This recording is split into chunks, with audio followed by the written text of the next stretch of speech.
For those of you standing up, don't worry, we don't have seats over there either. It's called stand up for a reason. A female comedian with an ambiguous accent stands in front of you. What is she going to talk about? Is it A, where she's from? Or is it B, dating apps? B. All right, I'm going to talk about the illusion of choice, which coincidentally describes both Tinder and elections in my home country of Russia.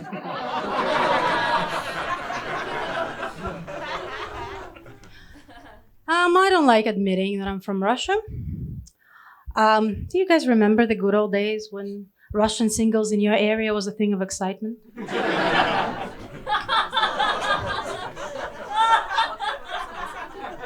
Because now it's a threat.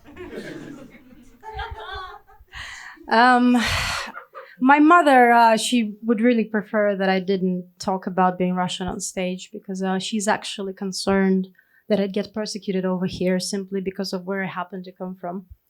Now, of course, I told her, Mom, that's ridiculous. I'm white. But it has been hard for me since, the invasion of Ukraine. Like, there goes my dream of ever owning Chelsea.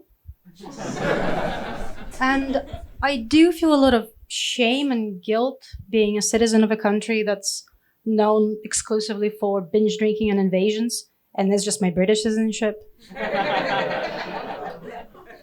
But yeah, I'm a member of several widely despised groups. British, Russian, I also somehow own property. I know, guys, but come on. You either die a hero or live long enough to become a landlord.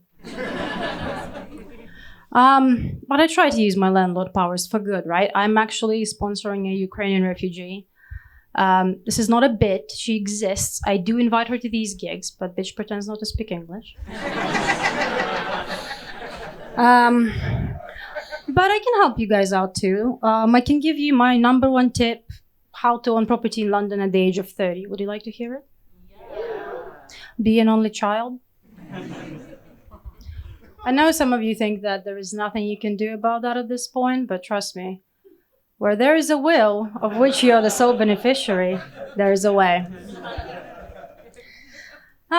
So I recently turned 31, and somebody's easily impressed. I love it. She's been alive this long? How does she do it? Antidepressants. No, it was quite rough. Losing my youth and my rail card at the same time. Yeah, for my 31st birthday, I did a comedy gig. I told my mom that that's what I was doing. And she said, wow, I labored for 18 hours and now you what? Mumbly comedian. I get it, Mom, we both suck at delivering. But, yeah, not only am I 31, I'm also single, and that makes me think about one thing, right? Dying alone. And I don't actually see what the big deal about that is, because when people tell me, oh, I don't want to die alone, it's like, how many people are you planning to take down with you, you sick fuck? But yeah, I do think a lot about, why am I single? And I think it's because I'm too edgy, I'm constantly on edge. But it's like I have to be a smart ass when somebody tells me something nice. Like, the other day I was on dating and the guy went like, you're the most beautiful woman I've ever seen. I was like, geez, you need to see more women. Yeah, it's on the plus side though. I am helping make my family more tolerant. So they still live in Russia, and they are what they call diet homophobic and diet racist. So they'd be like, well, we wouldn't want you to bring home a girl. Or like, well, we would not be happy if you brought home a black guy. And like, now I'm 31 and single, and they're really open to everybody I can bring home at this point. But yeah, to wrap this up, I think we've all been thinking about death, haven't we? Because we haven't been having a good time as a species, really. In Britain, we lost 2 Liz's in 1 year.